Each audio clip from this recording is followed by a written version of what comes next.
The Hobbit, The Desolation of Smaug. I just wanted to make a video to air my concerns. I have a few issues with Desolation of Smaug. It's a very good film. Yes, it was a really good film. Really enjoyed it. Okay, this is a few months late, I know. But there are a few things that annoy me and kind of make me a little bit afraid, perhaps, for the future of Middle Earth in Peter Jackson's mind. Let's go through the good stuff first. Things that I really am liking about the Hobbit films so far. I'm liking the way they're spicing up a linear plot line, because in the books The Hobbit is quite it's a great story, don't get me wrong, it's brilliant, it's fantastic, it's The Hobbit, it's Tolkien. It's it's a great story, but it's frankly one-dimensional, and it's only talking about Bilbo and the dwarves. It's only one plot line, and in the films they've obviously added other plots, and I think while it's a great story for books, for the cinema, to make it film friendly, it makes sense to add other things, southern parallel plots, to make it more interesting. Basically, it's giving Lord of the Rings more context, because we're now learning about the history of the dwarves and the quest of Erebor and all that business, and it's expanding the world, because we now know more about the dwarves than we actually could ever learn in Lord of the Rings, when our only experience of the dwarves were Gimli and Gloin, who obviously appears in The Hobbit, and it's making the links and everything, which is nice. I'm liking the serious tone. I've always imagined The Hobbit as quite comical and light-hearted compared to The Lord of the Rings, but the Hobbit films, are obviously taking a more serious tone, which I think is better, because I think it's more consistent. And the question is, if he had had the time, resources, and the motivation to do so, would Tolkien have actually rewritten The Hobbit with a more serious tone once he realised that it actually fitted in the same universe as Lord of the Rings? Because the point is, when he wrote it. Sorry, Norfolk's coming out there. When Tolkien wrote The Hobbit, at the time, he wrote it just as a story for his children. He wrote it as a disconnected adventure, really, about this peculiar character called Bilbo Baggins, who would be a one-time character who would appear in this one story. But it was only later on that he realised that actually, despite his main fantasy universe, Ea, in which we found Arda, in which we found Middle-earth, despite that being very serious and sombre, the light-hearted, comical tone of The Hobbit actually fit quite well, and Tolkien realised that actually that was the same. The world that Bilbo had gone into was the same world that he'd been writing about for years. So I think there's a nice thing with consistency there, and I wonder if Tolkien may have exploited that if he'd had the time, resources, and motivation to do so. The comedy in The Hobbit, I think, has been good. I think there are more comic moments than there were in Lord of the Rings, which helps. I think that's nice, because it makes a nice contrast to the seriousness of the general subject matter. The general subject matter of The Hobbit is, well, it's serious and it's dark. It's Middle-earth, isn't it? It's quite gritty and dark anyway. There's some serious, dark stuff going on. And I think the contrast of the comedy and the seriousness is what made Unexpected Journey so interesting and kept me interested in the film. And it does help, the comedy does help to create a more innocent version of the world that we are ultimately going to see in Lord of the Rings, or that we already have seen, but the world that we know, the mature world of Lord of the Rings, comes from the same innocent world of The Hobbit. And the characterisation in The Hobbit, I think, is really good. Richard Armitage is fantastic as Thorin, and he knows his Tolkien, so he knows what's going on. It's great. Martin Freeman, there's just something about him that's just very, very Bilbo-esque. It's the kind of well-meaning but unassuming. It's that, and Martin Freeman is just a great Bilbo. And Benedict Cumberbatch, where do we start? He's brilliant as Smaug and Sauron. Spoiler alert there, guys, Sauron. And they're quite different characters, because he's pointed out that, Smaug is very much in your face. He pushes himself into you, whereas the necromancer, Sauron, spoilers, guys, sorry, I keep saying it, Sauron, necromancer he's more of a black hole type character. He pulls everything in towards him. Smaug is in your face, the necromancer is sucking your face off type thing. And so it's quite nice to see the contrast there. In a way, I think it's a bit of a shame that Cumberbatch's wonderful voice has been sort of drowned out a little bit by the effects that they added for the voices of Smaug and the necromancer. Because it's almost as if it doesn't really matter how good his actual acting performance was. I mean, he is a bloody good actor. He just sort of seems a bit a bit of a waste that they used this amazing actor, and then they actually the majority of the character then came from effects they added later. But hey, it's also obviously wonderful to see Sir Ian McKellen and Sir Christopher Lee back in action. Two wonderful, wonderful, wonderful actors. Brilliant guys. I mean, when I watched Unexpected Journey, when I first saw Saruman, I was just like, that was a pretty accurate portrayal of my reaction in the cinema. So yeah, The Hobbit is... Unexpected Journey and Desolation of Smaug are good films so far, but I also have some issues with Desolation of Smaug, which I'll now explain.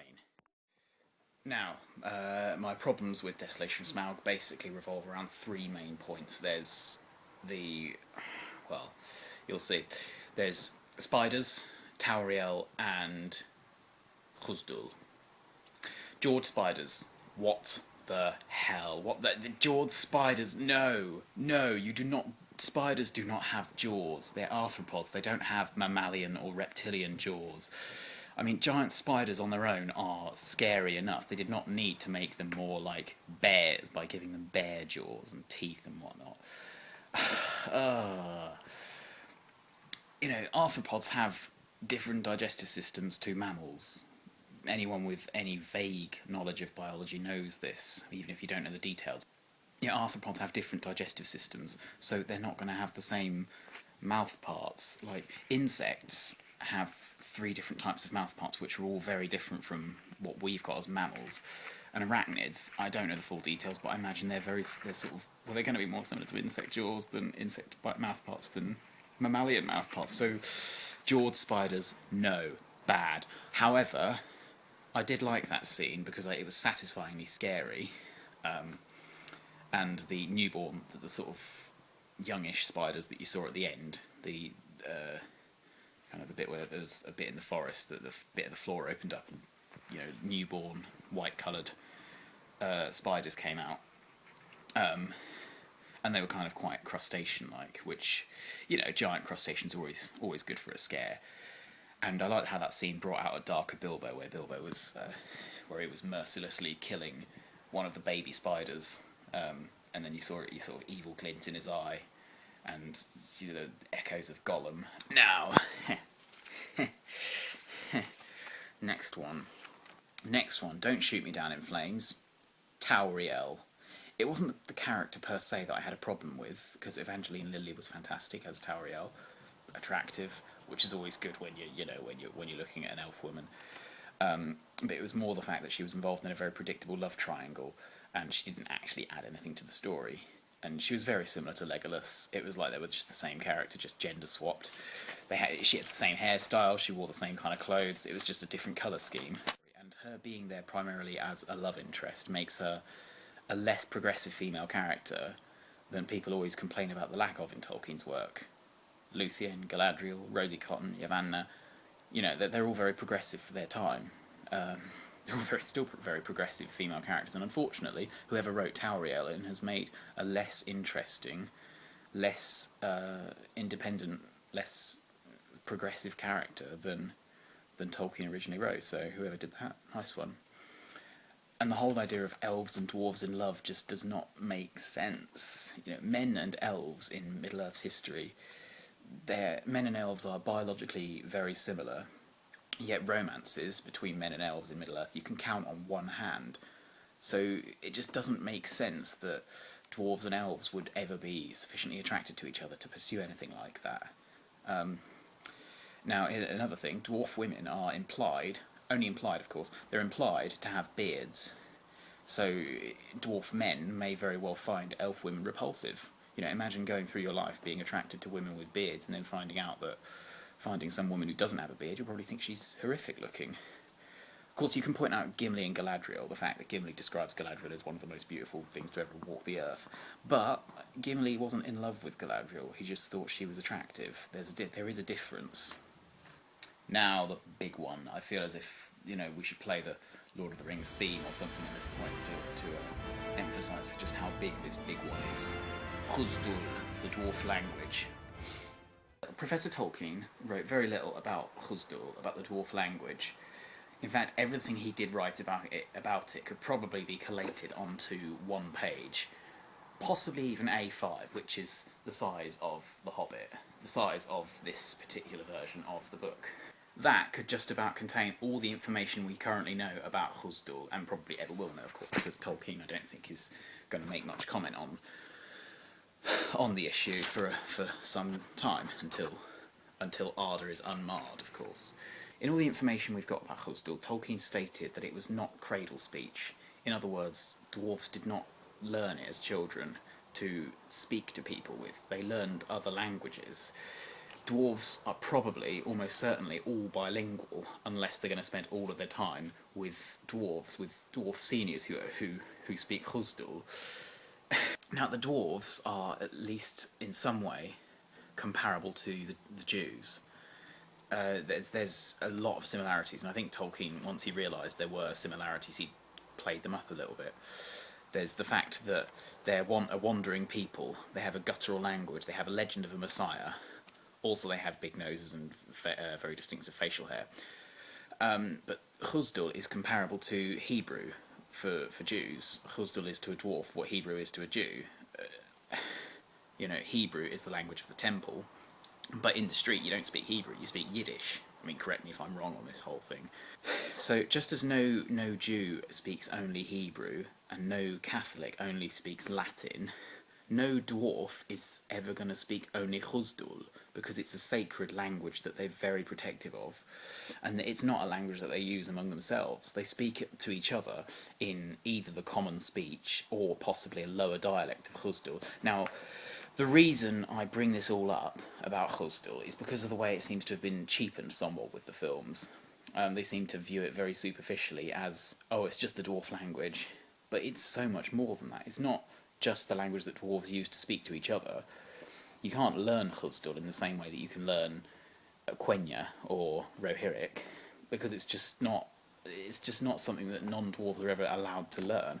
In the entire history of Middle-earth, there's only one person who wasn't a dwarf who knew any Khusdul, to any useful degree, and I should know his name, but I don't. That's why I'm not a dwarf, you see, because I don't know their basic history, because they're so enigmatic and so good at hiding it. And there's one non-dwarf, he was massively respected because he'd somehow earned the trust of the dwarves. He'd earned their trust and their approval to the extent that he was actually able to learn their language. Only one Khusdul phrase survives in Middle-earth. It's a phrase that we hear a few times in Lord of the Rings. I don't think in the films so much, but in the books, definitely. Gimli utters it a couple of times, and it is Barg Chazad, Chazad I Menu. Pronunciation possibly a bit off, but it's a war cry that Gimli uses, and it translates to axes of the dwarves are upon you. That is all the Khusdul we know, aside from random words and phrases in geographical locations. It's like Chazad Dum or Cheled Zarum. Dwarf names in Middle-earth, they're not even Khusdul, they're translations of their actual dwarvish names. We don't even know any dwarf names in Khusdul, let alone the entire language. The reason I bring this up is because in the films, in The Hobbit, in the lead up to Unexpected Journey, we had a sort of weekly thing, I think, of learn Dwarvish, and the point is people are just making that, whoever was writing those words, those translated words into Dwarvish, they were making it up, because Tolkien never wrote that. There was no Dwarvish dictionary, because we know about 6 words in Dwarvish, and that's it. That's all Tolkien ever wrote. And the fact that Bofur, somewhere I've read, is supposed to be a speaker of only Khusdul, which just flies in the face of everything Tolkien ever wrote about Dwarvish. So whoever wrote that, nice one.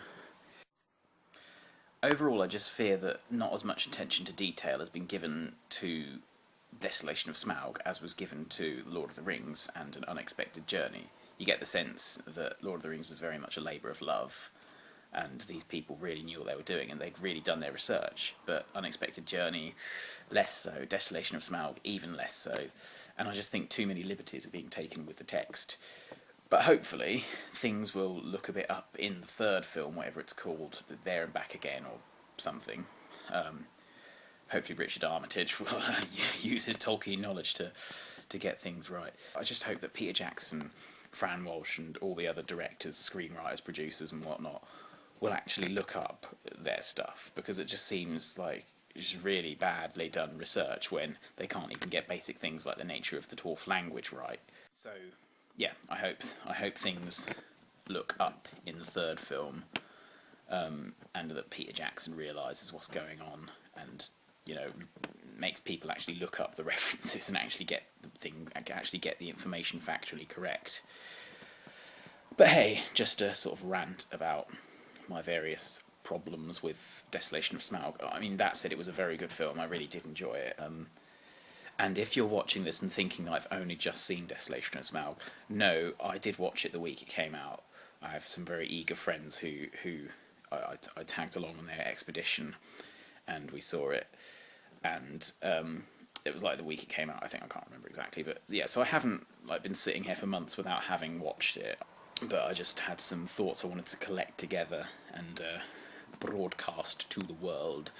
So that's my thoughts on the Desolation of Smaug, and hopefully the third film will work on these flaws and make things a bit better overall. So until next time, see you later.